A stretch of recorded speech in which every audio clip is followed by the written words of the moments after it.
वज़ीर-ए-आज़म शहबाज शरीफ की काविशें रंग ले आई। शाम में फंसे 318 पाकिस्तानी इस्लामाबाद पहुंच गए। पाकिस्तानी बैरूत से खसूसी तैयारे से वतन वापस लौटे। वफाकी वज़ीर एहसन इकबाल समेत दीगर हुक्काम ने एयरपोर्ट पर इस्तकबाल किया। शाम की सूरत हाल की वजह से पाकिस्तानी शहरी बहसूर हो गए थे। इस मौका पर एहसन इकबाल का कहना था कि शहरियों की बाहिफाजत वतन वापसी पर अल्लाह का शुक्र अदा करते हैं। वज़ीर-ए-आज़म की कोशिशों से पाकिस्तानी शहरियों का बारास्ता बैरूत इनखला मुमकिन हुआ। वज़ीर-ए-आज़म ने शहरियों की वापसी के लिए फौरी इक़दाम की हिदायत की। शहबाज शरीफ ने लिबनानी वज़ीर-ए-आज़म से भी पाकिस्तानियों की वापसी के लिए बात की। वज़ीर-ए-आज़म का यह इक़दाम एक पैगाम था, दुनिया में कोई भी पाकिस्तानी मुश्किल में होगा तो हुकूमत उसके पीछे खड़ी होगी।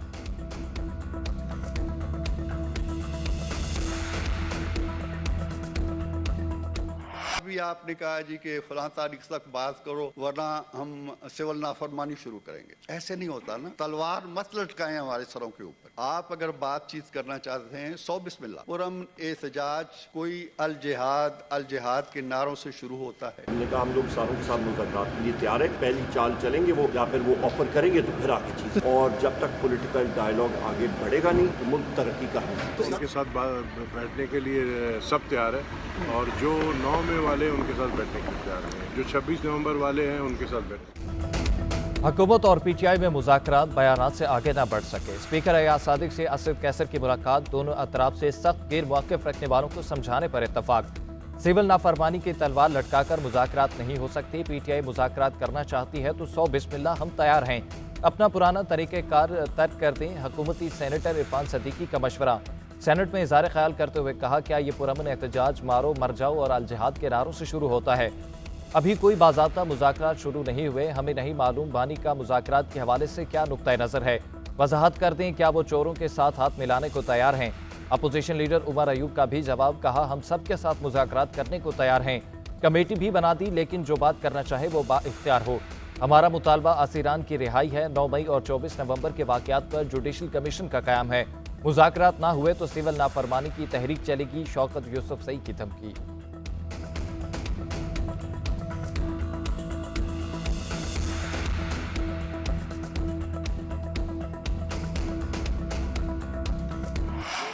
कि अब ये और किसी नाजायज तरीके से फैज़याब नहीं हो सकते। बात तो यही है, बात तो सच है, तो मिर्चें लगेंगी ना आपको। अब क्योंकि दायरा तंग होते जा रहा है, बातें खुलेंगी, एक बात खुलेगी दूर तक जाएगी, तो क्यों आपने पाकिस्तान को इस मोड़ पे आने दिया? अब आपने सिविल नाफरमानी की कॉल दी, मुज़ाकरात कैसे होंगे? फैज़याब होने का वक्त भी गुजर चुका है। अब सुबह कुछ बात करते हैं, शाम को नई हिदायत आ जाती हैं। पीपल्स पार्टी रहनुमा शेरी रहमान की पीटीआई पर तनकीद। सेनेट में खिताब करते हुए कहा, आपने गालम गलोच का राज कायम किया, डंडे लेकर चलते हैं। 24 नवंबर को तमाशा खुद कराया।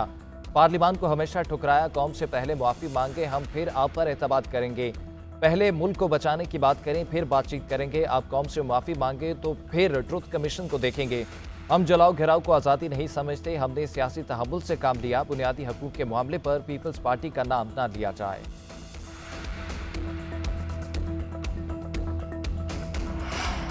किसी मुजरिम से कोई बातचीत नहीं होगी। केसी सजाओं के मरहले पर आए तो ये घबरा गए और मुज़ाकरात की बात कर रहे हैं।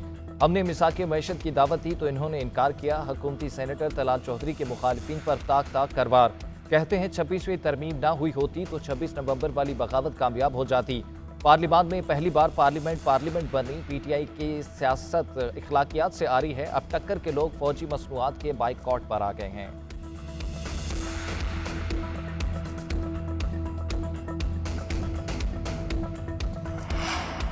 हुकूमत से मुज़ाकरात में अभी कोई पेशरफ्त नहीं हुई। पीटीआई रहनुमा शेख वकास सकरम की JNN के program news H with Fariha Idris में गुफ्तगू। बोले, हमें कहा जाता था मुज़ाकरात करें, हमने कमेटी बनाकर रास्ता खोल दिया। जिसने बातचीत करनी है इनके लिए मौका है। हमारे 2 मुतालबात हैं, 9 मई और 26 नवंबर के गिरफ्तार लोगों को रिहा और तहकीकात के लिए बाइख्तियार कमीशन बनाया जाए। एक सवाल के जवाब में कहा, जनरल रिटायर्ड फैज़ हमीद का ट्रायल फौज का अंदरूनी मामला है।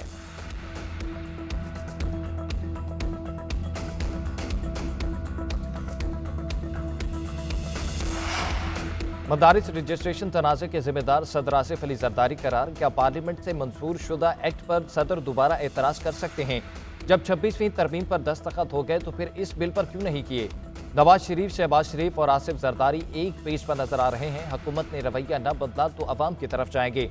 अदालत भी जाना पड़ा तो जाएंगे, मौलाना फजलुर रहमान ने अपना लाहेअमल बता दिया। डीए खान में प्रेस कॉन्फ्रेंस करते हुए बोले, रियासती इदारों और हुकूमत मुल्क को बहरान में धकेल रहे हैं। एक्ट बन चुका, नोटिफिकेशन जारी किया जाए। जिन लोगों ने उलमाए कराम को बुलाया, उकसाया, जिनके इशारों पर आपने महाज खड़ा किया, वही मुसव्वदा बनाने के जिम्मेदार हैं। हमारा आपसे कोई झगड़ा नहीं। मुजरिम हुकूमत है, लेकिन हमें ठहरा दिया गया, हमने कोई गलती नहीं की। दीगर मदारिस की वजारत तालीम से रजिस्ट्रेशन का मलबा हम पर ना गिराया जाए। एक सवाल के जवाब में कहा, अगर हुकूमत और पीटीआई के दरमियान मुज़ाकरात हो रहे हैं तो ये अच्छी बात है।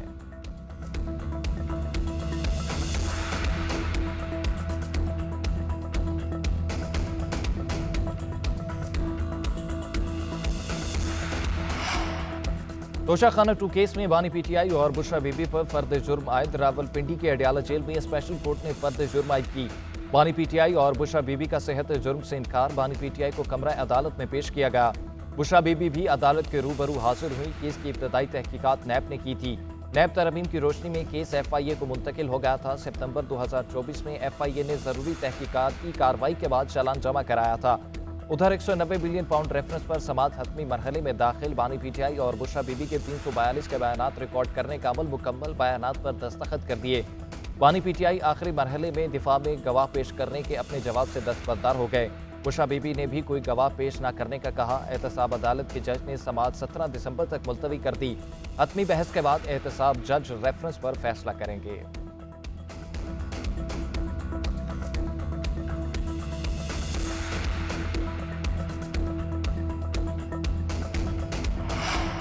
लगता है बुशरा बीबी आपके कंट्रोल में नहीं। इन हालात में अगर जमानत मनसूखी के लिए रजू नहीं करेंगे तो क्या करेंगे? जस्टिस मियां गुल हसन औरंगजेब का बैरिस्टर सलमान सफ्तर से इस्तफसार। बैरिस्टर सलमान सफ्तर ने कहा, जमानत के बाद आज भी हम अडियाला जेल जाने के लिए तैयार हैं। हर हफ्ते 3 पेशियां अडियाला जेल होती हैं। जस्टिस मियां गुल हसन औरंगजेब ने रिमार्क दिए, अगर रिहाई को हाई कोर्ट से जमानत मिल जाए तो इस बेल को ट्रायल कोर्ट देख सकती है। जमानत मिलने के बाद ये तौहीन अदालत नहीं होती कि मुल्जिमा अदालत पेश नहीं हो रही। जज को अपने इख्तियारात का पता होता है। ट्रायल कोर्ट ने इस्तिस्ना दिया हुआ है। इस्लामाबाद हाई कोर्ट ने तोशाखाना 2 केस में बुशरा बीबी की जमानत मनसूखी की दरख्वास्त निपटा दी।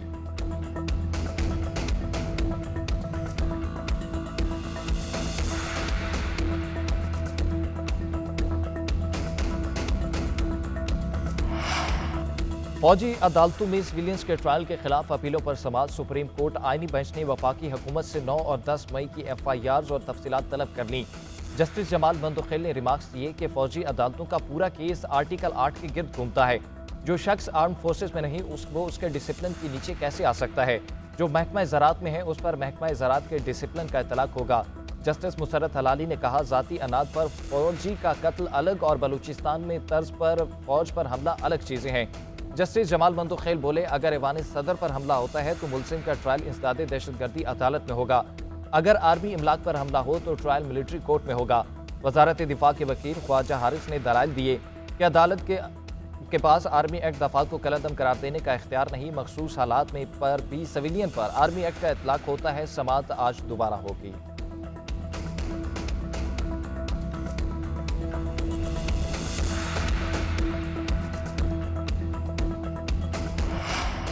आदिल बाज़ई को डी-सीट करने का फैसला कलअदम करार। रुकने कौमी असम्बली की इलेक्शन कमीशन के खिलाफ अपील मंजूर। सुप्रीम कोर्ट ने बहाल कर दिया। तहरीरी फैसले में लिखा, मुस्लिम लीग नून की जानिब से नाअहली का दिया गया डिक्लेरेशन भी कंफर्म नहीं हो सकता। जस्टिस आयशा मलिक ने रिमार्क्स दिए, क्या इलेक्शन कमीशन मुल्क की तमाम अदालतों से बालातर है? आपको किसी चीज़ की परवाह नहीं? क्या आप किसी को नहीं मानते? जस्टिस मंसूर अली शाह ने कहा, आप अदालतों और मजिस्ट्रेटों को भी नहीं मानते, खुद भी इंक्वायरी नहीं करते। क्या इलेक्शन कमीशन ऐसा ट्रायल करने का हक रखती है? ट्रायल कोर्ट की पावर इलेक्शन कमीशन के पास कहां से है? इलेक्शन कमीशन ने तो बिलडोजर लगाया हुआ है। जस्टिस आयशा मलिक बोली, एक शख्स कहता है बयानी हल्फी मेरा नहीं तो इलेक्शन कमीशन तयन कैसे करता है? कौन सा कानून इलेक्शन कमीशन को इख्तियार देता है कि वो इंक्वायरी कर सके?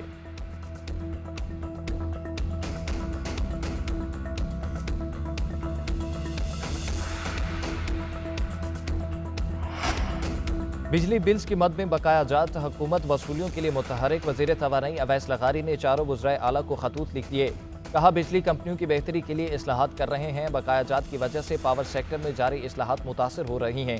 वज़राए आला फौरी तौर पर बिजली के बकाया जात की अदायगी यकीनी बनाएं। बिल्स अदा न करने पर बिजली की बिला तातुल सप्लाई में मुश्किलात का सामना हो सकता है।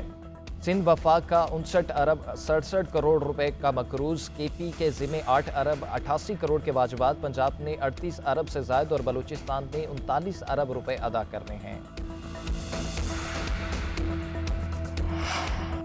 मुकदमात में गैर जरूरी ताखीर बर्दाश्त नहीं की जाएगी। ज़ेर इल्तवा मुकदमात की मुद्दत 2 साल से ज्यादा नहीं होनी चाहिए।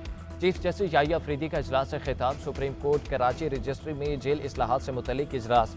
चीफ जस्टिस पाकिस्तान का मुल्जिमान के खिलाफ बर वक्त चालान जमा कराने पर प्रोसिक्यूटर जनरल सिंध की कारकर्दगी पर इत्मीनान का इजहार। सिंध की जेलों में गुंजाइश से ज्यादा कैदियों से मुतल्लिक पॉलिसी बनाने की हिदायत कर दी। कहा, कराची की 2 जेलों में कैदियों की तादाद गुंजाइश से 2 गुना हो चुकी है। उधर चीफ जस्टिस याहिया अफरीदी ने इस्लामाबाद हाई कोर्ट में जजेस की तकर्री के लिए जुडिशल कमीशन का इजलास 21 दिसंबर को तलब कर लिया।